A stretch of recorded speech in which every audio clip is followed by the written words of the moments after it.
ऐसी कहानी जो आपकी सोच बदल देगी। आज मैं आप सभी को एक संदेश दिया गया है जो आपको आपकी जीवन में बहुत काम आएगी। दुनिया में दो तरह के लोग होते हैं। एक वे जो छोटी सी प्रॉब्लम आने पर घबरा जाते हैं और दुखी हो जाते हैं। दूसरे वह लोग होते हैं चाहे कितनी भी बड़ी मुश्किलें उनकी जिंदगी में आ जाए लेकिन वह हमेशा खुश रहते हैं। हर प्रॉब्लम में अपने आप को संभाल लेते हैं। एक वे जो जिनके पास सब कुछ होते हुए भी लेकिन फिर भी वह हमेशा दुखी दिखते हैं। आपको हमेशा वे दुखी ही मिलेंगे। और दूसरे वे जिनके पास कुछ हो या ना हो लेकिन वह आपको हमेशा खुश दिखते हुए मिलते हैं, मुस्कुराते हुए मिलते हैं। यह कहानी ऐसी है कि आपके जीवन में हजारों मुश्किलें या बड़ी परेशानियां क्यों ना आ जाए लेकिन यह कहानी आपको हर मुश्किल में रहना और मुस्कुराना सिखा देगी। एक फकीर एक देश की यात्रा पर निकला। जब रास्ते में रात हो गई तो वे एक व्यक्ति घर रुक गया। उस व्यक्ति का नाम था आनंद। आनंद ने उस फकीर की खूब सेवा की और दूसरे दिन आनंद ने फकीर को उपहार देकर विदा किया। वह फकीर आनंद की सेवा से बहुत खुश हो गया और दुआएं देने लगा कि हे भगवान, आनंद को हमेशा खुश रखना और वह हमेशा दिन प्रतिदिन आगे बढ़ता ही रहे। इस बात पर आनंद हंसने लगा और फकीर से आनंद बोला, हे फकीर, जो है वह भी अब नहीं रहने वाला। इस बात पर फकीर आनंद की तरफ देखता ही रहा और वहां से आगे चला गया। कुछ साल बाद फिर फकीर आनंद के घर आया और देखा सारा धन और सारी संपत्ति सब कुछ चला गया है। आनंद एक गांव के ही बड़े जमींदार के यहाँ नौकरी कर रहा है। वह फकीर आनंद से मिलने के लिए वहां चला गया। आनंद ने उस अभाव में ही उस फकीर का स्वागत किया और झोपड़ी में ही फटी चटाई पर ही बैठाया। उसके पास खाने के लिए जो रूखी सुख रोटी थी वह खाने के लिए फकीर को दे दिया। जब फकीर वहां से जाने लगा तो उसके आंख में आंसू था और फकीर कहने लगा, है भगवान, तुमने यह क्या किया।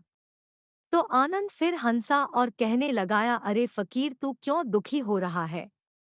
ईश्वर हमें जिस हाल में भी रखे हमें हमेशा खुश रहना चाहिए, उसे धन्यवाद देना चाहिए।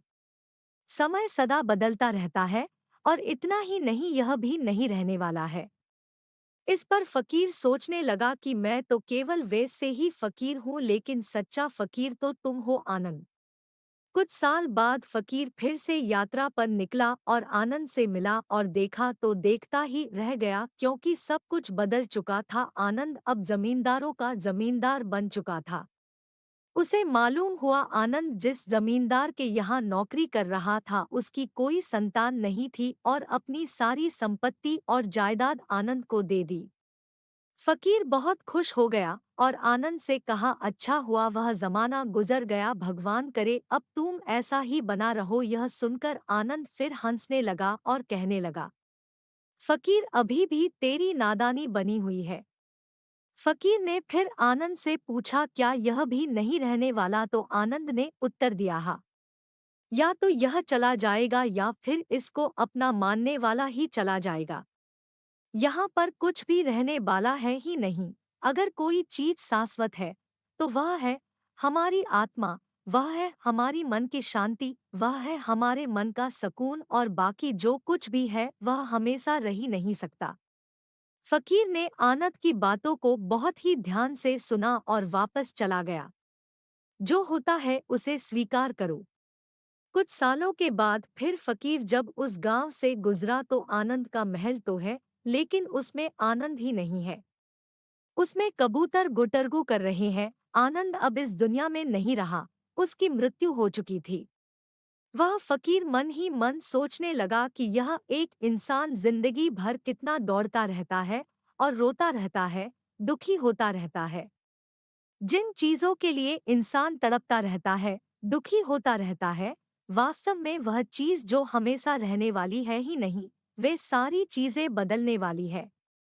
यह कहानी यह शिक्षा देती है कि हमारे जिंदगी में जब भी कोई मुश्किल, तकलीफ या दुख आए तो हमें यह सोचना चाहिए कि जिंदगी में इससे पहले मुश्किलें या उलझने आई तो क्या वे हमेशा रुकी रही? जैसे सारी मुश्किलें आकर चली गई वैसे ही यह भी मुश्किल चली जाएगी। यह भी हमेशा रहने वाली नहीं है। तो आप हमेशा याद रखिए कि जिंदगी में कितना भी बड़ा दुख क्यों न हो वह हमेशा रहने वाली नहीं है। ये दुख भी चले जाएंगे। एक बार अकबर ने बीरबल से कहा कि बीरबल आज कुछ ऐसा लिखो कि जब मैं खुशी में पढ़ूं तो दुख और जब दुख में पढ़ूं तो खुशी हो। तो बीरबल ने लिखा, यह वक्त भी बीत जाएगा। ये एक ऐसा वाक्य है, जब इसे खुशी में पढ़ेंगे तो दुख होगा और दुख में पढ़ेंगे तो खुशी होगा। मुझे उम्मीद है कि आप सभी को आज का यह कहानी बहुत पसंद आई होगी। यदि पसंद आए हो तो कृपया आप इस कहानी को सबके साथ में शेयर जरूर करें। बहुत बहुत धन्यवाद। मेरे YouTube चैनल को सब्सक्राइब करें प्लीज।